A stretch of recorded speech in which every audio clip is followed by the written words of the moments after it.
Welcome to the Managing the Smart Mind podcast with your host, Coach Kramer. This is episode 44, a mini course in emotional agility, part 5, in which everything comes beautifully together.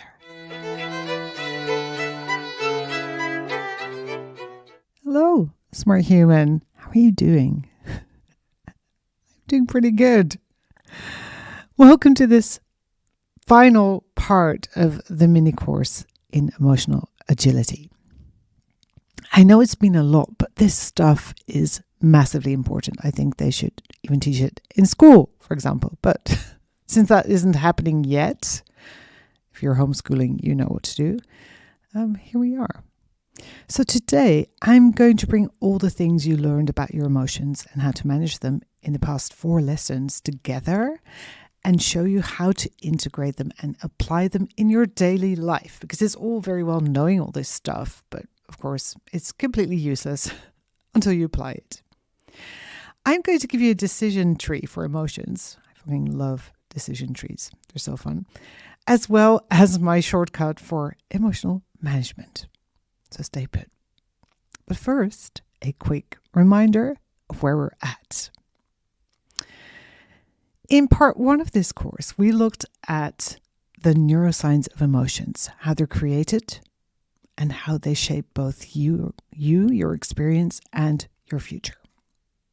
In the second part, we focused on the importance of creating a healthy baseline for emotional well-being, how to do that, and what your options are when an emotion arises in your body in that moment, right? What can you do to alleviate it, change it, whatever. In the third part, we explored how your thoughts color and contribute to your emotions and how to be more intentional about that. And in part 4, you learned about solidified stories. So fun. Thoughts that have become patterns and create the same emotions over and over again.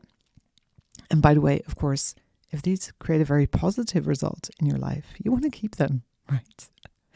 You don't necessarily want to go change them. Now, today I'm going to take you through some real life situations where emotions arise and show you the different options you have of dealing with them.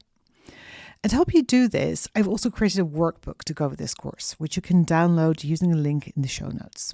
I really recommend you do this. You'll also find an outline of all 5 episodes, as well as transcripts and a handy overview, right? The decision tree, you know I love me a visual, which will help you decide what to do with your emotions when they arise. It's a handy guide. So if you're not driving or doing something else, why not go and download it now, right? Pause the podcast and go download it. It will be massively helpful. And if you're driving, do not worry. Just listen to me and try to visualize as we go along. I want you to picture a bubble with an emotion in it. It's vibrating a little, right? Emotions are kind of energy expressed through your body. So this is an emotion arising. It's bubbling up. Now, whenever this happens, and it's important or intense or different enough for you to notice, because of course emotions arise all the time, then in our little decision tree, you go to step 2 and you ask yourself, given the current context I'm in, does this emotion seem appropriate?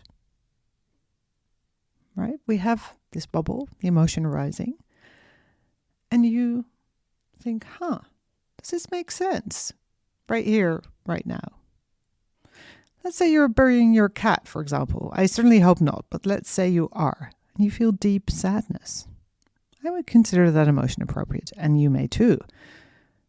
Although I can't stress enough that the answer to this question should be a personal choice, right? Not one determined by societal or cultural values. We have enough trouble with that as is.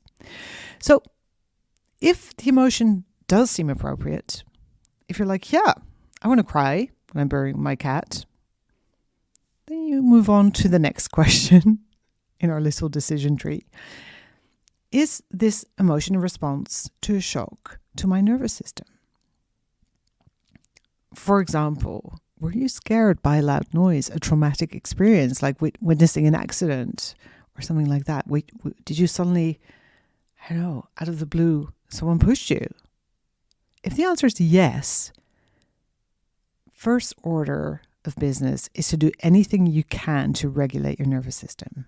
Do like animals do, right? Shake it off, roar, sob, cuddle up against a loved one, hit something, not a person, don't hurt yourself. But do anything that feels like a good way for you and your body to allow your nervous system to settle. You can also use the emotional processing technique if that feels appropriate in a situation, but usually in these situations, you really want to get very physical. Okay. If the answer to that question is no, your nervous system has not been shocked, right? The emotion does make sense, but it isn't like this big scare or big thing happening. Then you have a couple of options. And my preferred first step is, as you probably know by now, to simply note the emotion, to notice it. Let's say you're grieving the end of a relationship. Simply noticing that you are experiencing sadness can create the space you need to properly grieve. So instead of constantly saying, I feel sad, which has the potential to call in all sorts of thoughts that try to make you feel better or judge you for feeling sad or, even both, you can simply say to yourself, I notice sadness. I notice sadness in my body. Or just sadness, as if you were labeling items for storage.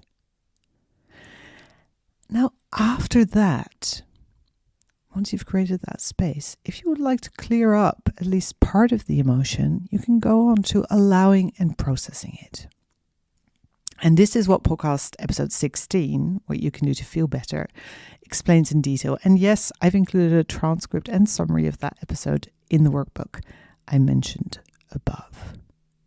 Okay, so if we're going back to our decision tree, starting with the emotion hovering in a bubble, we now have gone down one step, answered the question, does it feel appropriate to me in this context, with a yes, and then kind of gone left, right, in our tree, and explored two options, dealing with a shock to the system, and when that's not applicable, allowing and processing.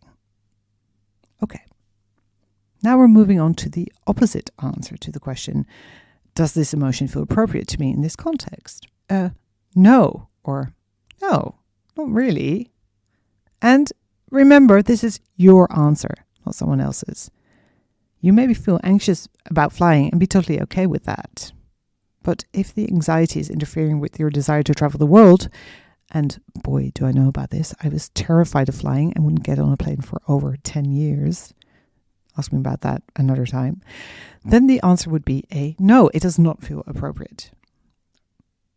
Or maybe you're building a business and part of that is speaking to groups of people, which causes you a minor level of anxiety. You may decide that that's perfectly okay and to be expected. In fact, this level of anxiety for you is exactly what you need to energize you and help you focus during the talk. But if the anxiety completely paralyzes you, makes you nauseous, makes you not sleep for weeks, etc., then I'd put it in the not appropriate in this context bucket. So we're now at a point where you are experiencing an emotion that not only do you not like it, it also feels inappropriate in this specific context. Now, the first thing I love to do in cases like this is to keep it very simple. So I always ask myself, is there an easy fix? Is there a shortcut? I mean, I always think, like, even when I had my business as a photographer, I always used to say, listen, I'm a very lazy photographer. And yes, I work very hard, but I don't want to create extra work for myself, right? So when I'm taking pictures, I want to do it in a way that I have to do the least amount of editing. It's just smart. So same here. Is there an easy fix if you're experiencing an emotion you don't like? Can you simply change your state? As we talked about earlier, right? Like through changing your situation, your setting, using scent. We went over lots of options in the second lesson of this mini course. And if so, just do that, right? Just reset your state rather than dwelling for hours on the how and why of this emotion and where it comes from, how can you fix it, etc., etc. Unless or until it becomes a bit of a pattern. In which case you want to travel all the way to the right and down to the last part of our decision tree. What you do if there is no easy fix and or it is a recurring pattern. So if you can't think of an easy way to reset the way you feel, or you're noticing a pattern, you want to take some time to dive deeper. And if this is not a triggered trauma response or phobia, both of which can definitely be addressed, but preferably by a certified professional, then you want to look at the thought patterns underlying the emotions. And this is what we focused on in lesson 3 and 4, where we explored both underlying beliefs and solidified stories and how they color our experience and thus our emotions. So there you have it. Create a healthy emotional baseline and then use the emotional decision tree. By the way, I am now picturing a very emotional weeping willow. I use the word emotional decision tree. Use it to guide your response to rising emotions that confuse, upset, disorient, or otherwise trigger you. Now, what can this look like in real life? I'm so glad you asked. Here are some examples. Number 1, a shock to the system. It was early morning, I'd say around 6 a.m. Both my daughter and I are early risers, so we were downstairs. I was sitting on the sofa wrapped in a comfy blanket, drinking a delicious double espresso with whipped cream. She was at the other end of the living room where we have a massive table and around the corner our kitchen. She'd made a large cup of tea using our cooker, which has like this instant boiling water. She put it on the table, turned around, walked about 2 meters back to the kitchen to get some bread and cheese when we heard a massive bang. Her supposedly heat-resistant Duralex glass had exploded in not just 5, not just 50, in what looked like 1,000 pieces. There was glass everywhere, and not just big chunks. The tiniest needles of glass were embedded in the tabletop where she had stood only a couple of seconds before. If she had been sitting down at the table, her face would probably have been covered with like infinite amounts of shards of glass. This was definitely a shock to the system. We were literally in shock for the first couple of seconds.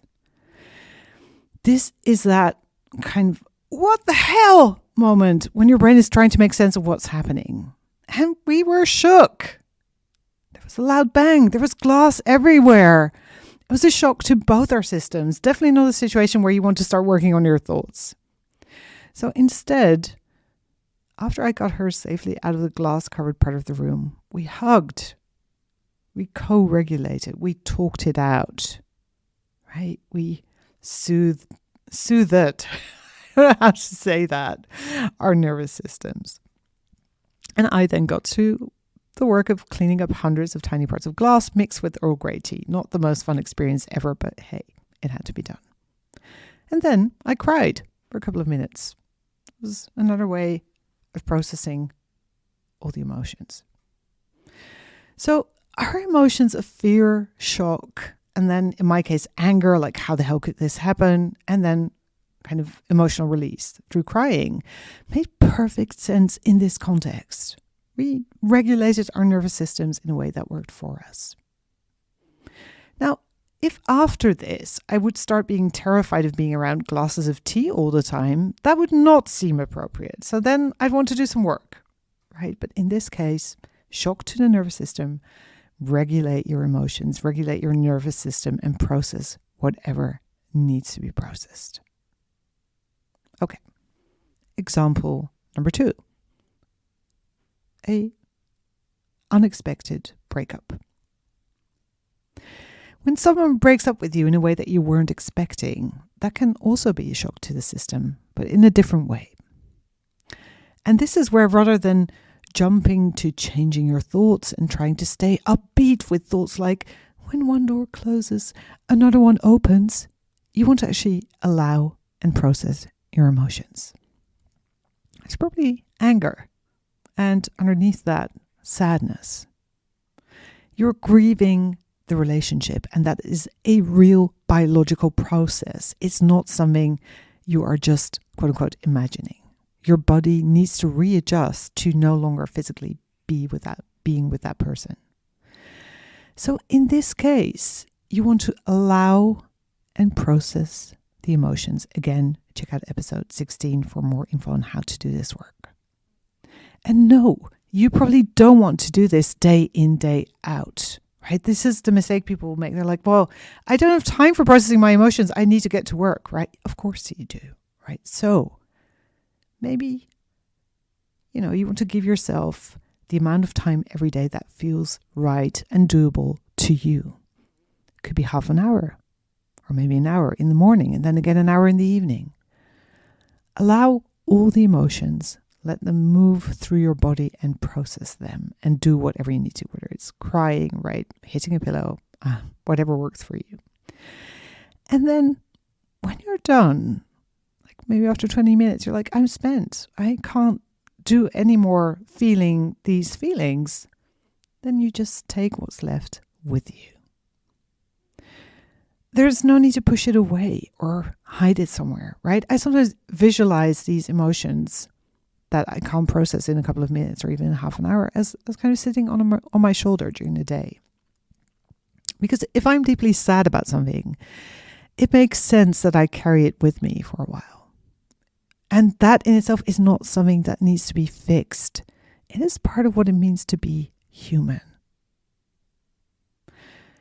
Now, if you notice yourself telling stories and having thoughts about what this means about you, about your life, about your capacity to have and or find a partner, then that is where thought work could be appropriate, right? If you're like, okay, this means the past 5 years were a lie or worthless, or I will be alone for the rest of my life, etc., etc. Those you definitely want to investigate, but allow the feeling. Example number 3 is, I think, something all smart humans can relate to. And that is a very annoying colleague or teacher or family member. We all have people in our lives who have such different values or ideas of what is required of them to do their thing well, that we end up being incredibly annoyed or frustrated by them, or both.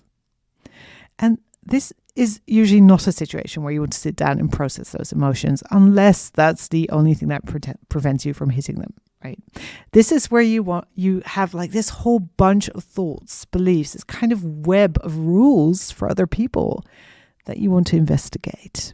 People should do their job well. They should be diligent, right? They should know what they're talking about. Does that ring a bell? Yeah. And I've talked about it many times before, but Byron Katie's The Work is an excellent tool to do just this, to work on your thoughts about that person and then release them. And it will free up so much space in energy in your life. You can thank me later. Okay. And then a final example, and that is running a business. Because as an entrepreneur, you get your challenging emotions for free, and so many of them. Because you take risks and your brain will not like that. So I would say this is, first of all, for people who are willing to deal with a kind of baseline discomfort, they should be entrepreneurs, right? And they may even be able to see this as a kind of flipped excitement. And what other people are going to say, like, or even your brain, you have no idea whether that's going to work or whether anybody's going to buy it. And then something in you is like, yeah, I know. Isn't it exciting? I'm about to find out, right? So where other people might be like, oh my God, I feel sick. This is awful. You're like, yeah, but it's also kind of fun, isn't it? So if you're able to run with that, then in addition, there's the day-to-day discomfort of things like being visible, risking being wrong about something because you're speaking out, right? Or you're sharing your expertise, making an offer that you don't know anybody is going to buy. And there is many, many more. The list is so long. I always joke that It's actually not a joke. I always say that running a business is the best personal development program on the planet. It really is. If you want to grow, start your own business. Seriously. And the better you get at managing your emotions, the easier it will become for you to run that business successfully. So allow the discomfort, get used to it, but only as long as it doesn't paralyze you from taking action, right? A little bit of discomfort is to be expected, but not the kind of, I can't do anything anymore. And when you notice emotions like feeling defeated, being stuck, etc., it's time to dive into some underlying thought patterns. What is it that makes you feel disempowered? What thoughts are you believing that are generating these emotions? And are they even true? You could be secretly thinking something like, well, nobody's going to pay 3,000 euros for coaching in a recession.